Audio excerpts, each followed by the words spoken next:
Hello traders, this is विकास। आज मैं आपको ऐसी गोल्डन टेक्निकल एनालिसिस बताने वाला हूँ जिससे आप एक स्ट्रेटजी की तरफ भी काम में ले सकते हो, जिससे आप बड़े मूव कैप्चर कर सकते हो स्विंग ट्रेडिंग करके।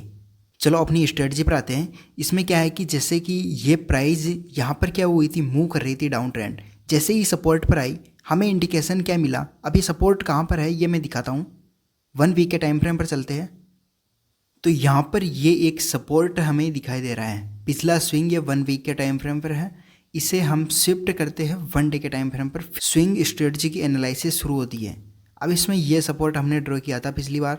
अब क्या हुआ है कि यहाँ पर प्राइस की मूवमेंट देखिए कि अगर बुली सिग्नल मिलता है तो मतलब कि यहाँ से प्राइस अप जाने वाली है। अब इसमें पिछला स्विंग कौन सा था, इस जगह पर ये वाला स्विंग था। इसे यहाँ पर इसने क्या कर दिया, ब्रेकआउट दे दिया सर।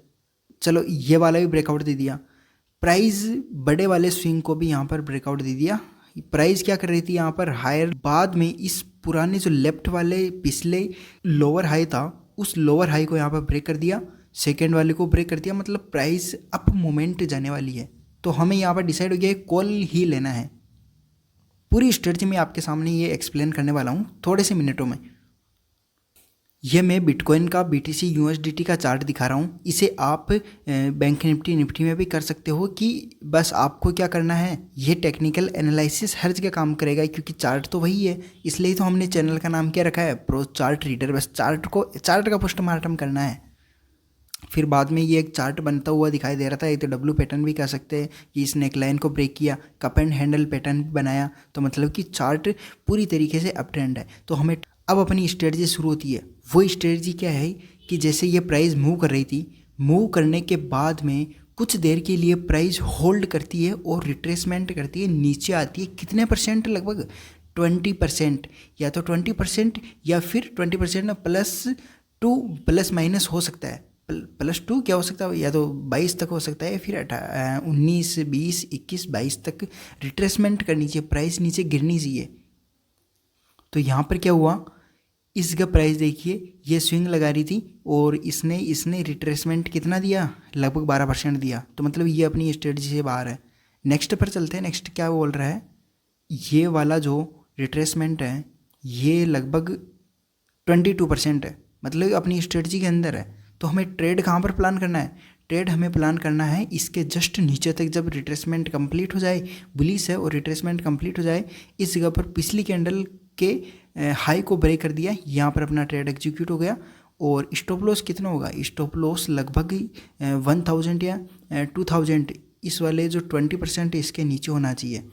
ये 20,000 तो है, मैंने कहा था स्विंग ट्रेडिंग स्ट्रेटजी है तो स्विंग के अंदर इतना ही स्टॉप लॉस होता है। बल्कि टारगेट देखिए कितना परसेंट है, 37% टारगेट है, 1:5। 7000 पॉइंट हमें मिल रहे हैं एक ही ट्रेड में। अब इसके बाद नेक्स्ट ट्रेड पर हम चलते हैं। बस हमें क्या करना है, रिट्रेसमेंट को ध्यान रखना है। अब सेकेंड में चलते हैं। ये वाला रिट्रेसमेंट कितना है, यहाँ तक 11 हुआ, 12, 13 और यहाँ तक देखिए सर लगभग 19, 20 हो गए। पूरे 20 होने के बाद में यहाँ पर अपना ट्रेड बनता है। इस जगह पर अपना ट्रेड बना और यहाँ तक फर्स्ट टारगेट होता है। सेकेंड टारगेट इसके ऊपर अगर ब्रेकआउट होता है तो ठीक है, नहीं तो ये तो टारगेट होता ही है। बस यहाँ से साइडवेज हो गया मार्केट, इससे अपने लेना देना है ही नहीं। अगर ब्रेकआउट होता है तो ठीक है, सेकेंड टारगेट भी हम ले लेंगे। अब यहाँ से ये पुराना स्विंग था, रिट्रेसमेंट करती आई प्राइस 20%, हमें देख लेना यहाँ तक 20% हो ही रहा है, 21% हो रहा है। अब हमें ट्रेड कहाँ पर प्लान करना है, इस जगह पर हमें ट्रेड प्लान करना है। पिछले वाले स्विंग को ब्रेक करना चाहिए। ये वाला पिछला स्विंग था, यहाँ पर इसने ब्रेक किया। ब्रेक करने के बाद में सर देखिए यहाँ पर अपना ट्रेड प्लान हुआ। इसके नीचे अपना स्टॉप लॉस तो होना ही है, जैसे कि मैंने बताया था आपको। स्विंग स्ट्रेटजी है, स्विंग स्ट्रेटजी में हमें मूव्स काफ़ी ज़्यादा देखने को मिलते हैं और इसमें आप देख ही सकते हो ब्रेकआउट होने के बाद में भी मूव मिलता रहा। ये देखिए कभी कभी तो जैकपॉट इतना होता है कि लगभग 65%, मतलब कि कैपिटल बूम हो गई। 17,000 पॉइंट तक यहाँ पर कैप्चर किया स्विंग स्ट्रेटजी में। बस एक बुल मार्केट था यहाँ पर। अब थर्ड की ओर चलते हैं कि अपनी स्ट्रेटजी कहाँ पर अप्लाई हो रही है। ये वाला स्विंग था, ये वाला स्विंग था, यहाँ पर तो लगभग 9-10 पॉइंट है, ये अपनी स्ट्रेटजी से बाहर है। इसके बाद में क्या हुआ, इस जगह पर एक स्विंग बनता हुआ दिखाए रिट्रेसमेंट। इस रिट्रेसमेंट यह है 20.88%। अपना ट्रेड यहाँ पर प्लान होगा इसके ब्रेकआउट पर। और टारगेट सर देखिए अभी तक भी टारगेट कंप्लीट नहीं हुआ है। टारगेट मिलता ही जा रहा है। इसके बाद में अभी लाइव मार्केट चल रहा है और लाइव मार्केट अभी रिट्रेसमेंट के दौर पर है। तो रिट्रेसमेंट इस जगह पर होगा। रिट्रेसमेंट यहाँ से शुरू हुआ और कितने परसेंट पर हुआ, अभी तक ये हुआ है 17.62%। और अपना टारगेट क्या था कि 20% या 20% से ज़्यादा होना चाहिए आसपास। तो यहाँ पर 20% आ रहा है। पिछले इस वाली कैंडल जो ये लिक्विडिटी ली थी इसके आसपास। तो अपना ट्रेड अगर यहाँ तक प्राइस आती है या फिर अगर रिस्की ट्रेड लेना चाहते हैं तो इस जगह पर ट्रेड लिया जा सकता है। और इसके नीचे ही स्टॉप लॉस होना ही है। और बुलिश तो मार्केट है ही है, तो मतलब कि टारगेट तो जाएगा या तो।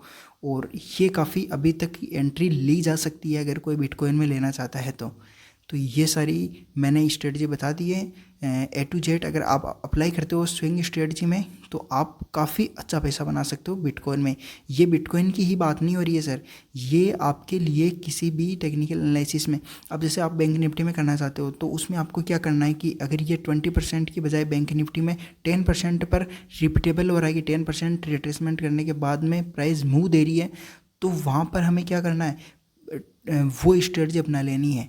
बस कितना परसेंट रिट्रेसमेंट होने के बाद में प्राइस मूव करती है ये अलग अलग चार्ट में देखिए। बिटकॉइन में ये दिखाई दे रहा है, तो और भी चार्ट में आप ये देख सकते हो।